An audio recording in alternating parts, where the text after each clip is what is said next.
yang dari awal menuntut ilmu agama di pesantren. Sedangkan orang-orang umum dari jurusan kimia, fisika, teknik belajar agama sebagai wawasan. Bagaimana tanggapan Pak Ustadz dengan kami yang bukan orang pesantren namun ingin berkecimpung dalam dunia dakwah? Selain dari harta, apakah dari segi ilmu layakkah kami berdakwah? Masya Allah. Kami menuntut ilmu dunia, bagaimana kami agar dapat mengarah juga ke akhirat agar tidak ada dikotomi dalam ilmu dunia dan agama. Masya Allah. Kemudian ada lagi, kita jawab yang ini dulu. ada lagi Pak Ustadz, Pak Ustadz, Ana backgroundnya umum namun sangat ingin mendalami agama dan mondok dan sebentar lagi lulus kuliah. Ana punya mimpi ingin melanjutkan S2 ke luar negeri jika Allah berkehendak, namun di satu sisi Ana ingin belajar agama lagi dan punya mimpi bisa belajar dalam ulama salaf langsung ke Madinah, masuk ke Universitas Islam Madinah. Mohon pencerahan Pak Ustadz. Baik, jawaban yang pertama, jika ibu bapak dokter semua yang mondok, nanti kami mau berobat kemana? Semua jadi ustadz dan ustazah, nggak ada yang jadi dokter. Kami ini mau berobat kemana nanti? Baik ya. Yang kedua, barakallahu fik, kewajiban menuntut ilmu agama memang itu wajib direalisasikan oleh setiap individu dan muslim, individu muslim dan muslimah. Karena dalam hadis yang diriwayatkan oleh beberapa ahlul hadis dan datang dari beberapa sahabat Nabi, Nabi bersabda, "Talabul ilm fariidhatun ala kulli muslim." Menuntut ilmu agama adalah kewajiban atas setiap individu muslim. Akan tetapi perlu diketahui bahwa hukum mempelajari ilmu agama itu ada 3. Yang pertama, fardu kifayah. Ilmu yang fardu kifayah, yang apabila dilakukan oleh sebagian orang dan mencukupi, maka telah menggugurkan kewajiban dari orang lain. Contohnya belajar bahasa Arab, ilmu hadis, ya, belajar nahwu, ya. Yang kedua, fardhu ain. Apa itu fardhu ain? Ilmu yang dengan ilmu tersebut dia bisa merealisasikan perintah dan larangan Allah pada dirinya. Misalkan dia berkewajiban salat, maka fardhu ain dia mempelajari ilmu tentang fikih wudu dan fikih salat agar dia melakukan salat dan wudu yang benar. Dia wajib fardhu ain atasnya belajar fikih puasa, fikih haji kalau udah wajib haji, fikih zakat kalau dia udah wajib zakat, fikih berumah tangga, fikih mendidik anak-anak, ya, fikih melayani seorang suami atau sebaliknya. Nah, yang ketiga adalah ilmu yang sifatnya sunnah, ya, dan semua itu adalah ibadah yang sangat mulia yang saya kira dalil dari Al-Quran dan hadis yang menerangkan kepada kita keutamaan menuntut ilmu agama adalah sesuatu yang tidak asing lagi bagi kita semua. Yang ketiga, semua kita tentunya melakukan sesuai dengan kemampuan masing-masing dan sesuai dengan kapasitas masing-masing. Allah berfirman, "Fattaqullaha mastata'tum." Bertakwalah kalian kepada Allah semampu kalian. Sungguh tidak seluruh para sahabat Nabi itu ulama jika dibandingkan semua mereka. Iya kan? Dari sekian para sahabat Nabi, hanya beberapa sahabat Nabi yang paling banyak mewariskan hadis Nabi kepada umat ini. Tetapi semua mereka berjasa.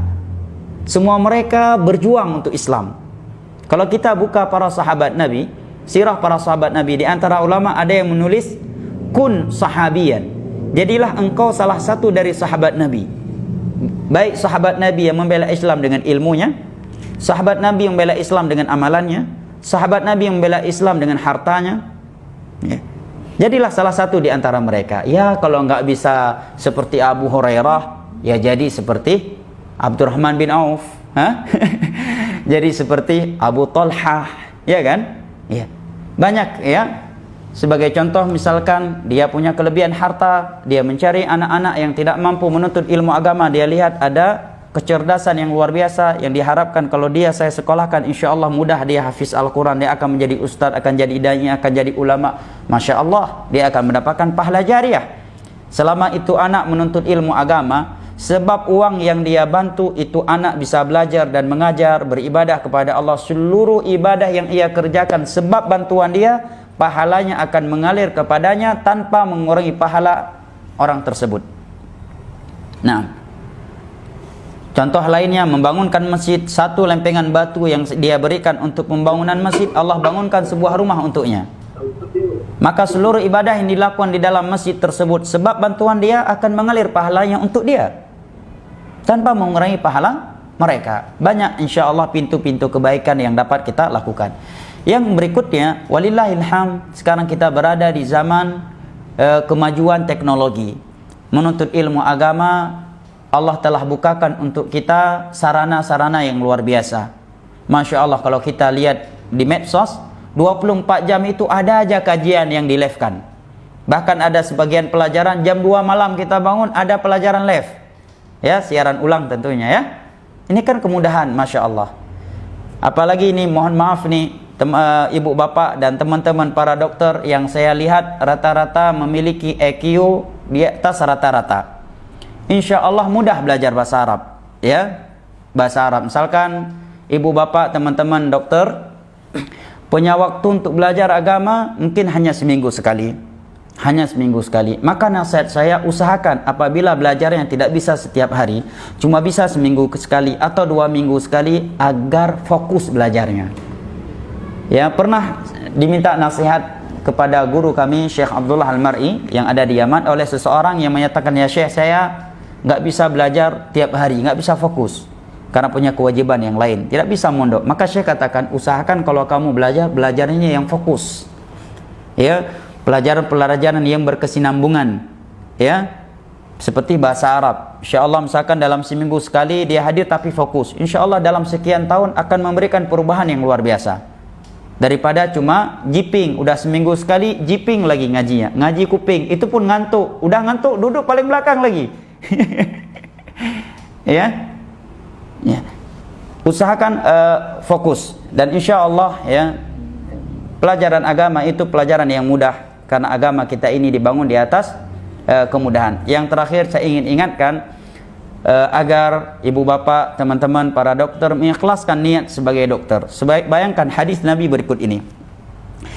Nabi di dalam hadis diriwayatkan oleh Al-Imam Al-Bukhari dari Abu Hurairah menyebutkan seorang pelacur dimaafkan dosanya dan dimasukkan ke dalam surga karena menyelamatkan nyawa seekor anjing. Subhanallah. Nah, antum para dokter, dengan izin Allah Anda berusaha dengan izin Allah menyelamatkan nyawa manusia. Sementara itu wanita pelacur, kata Nabi, kana imra'atun baghin, ada wanita pelacur di masa Bani Israel. Ketika dia jalan melihat ada seekor anjing yang hampir mati kehausan. Dia pun fanaza'at mukhaha, dia pun melepaskan sepatunya, kemudian dia turun ke sumur mengambil air, kemudian dia minumkan kepada seekor anjing yang hampir mati kehausan tadi. Sebab perbuatan tersebut yang ia lakukan ikhlas karena Allah, Allah berterima kasih kepadanya, Allah ampuni dosa zinanya, dan Allah masukkan dia ke dalam surga. Nyawa yang ingin dia selamatkan bukan nyawa manusia, bukan nyawa muslim, tetapi nyawa seekor hewan yang kotor lagi najis. Masya Allah, antum para dokter, ketika antum melakukan operasi, antum niat karena Allah, memohon kepada Allah, ya Allah bantu hamba ya Allah untuk menjadi sebab hamba ini selamat dari penyakit ini. Masya Allah pahalanya. Menyelamatkan seekor anjing dari kematian, Allah berterima kasih dan Allah ampuni dosa zinanya, kemudian Allah masukkan itu wanita pelacur ke dalam surga. Karena Nabi menggunakan kana imra'atun baghyun. Baghyun itu artinya bukan sekedar wanita pernah berbuat zina, tetapi baghyun itu artinya memang aktivitasnya, profesinya adalah zina. Padahal nyawa yang dia selamatkan nyawa hewan yang najis. Apalagi antum yang berusaha dengan izin Allah tentunya, dan kesembuhan itu hanya di tangan Allah. Berusaha menyelamatkan seorang muslim dan muslimah dari kematian, berusaha menjadi sebab dia sembuh dari penyakitnya, agar dia fokus beribadah kepada Allah, agar dia bisa mencari nafkah buat anak-anaknya ya dengan kejujuran dan amanah. Masya Allah pahalanya, Pak. Nah, barakallahu fikum.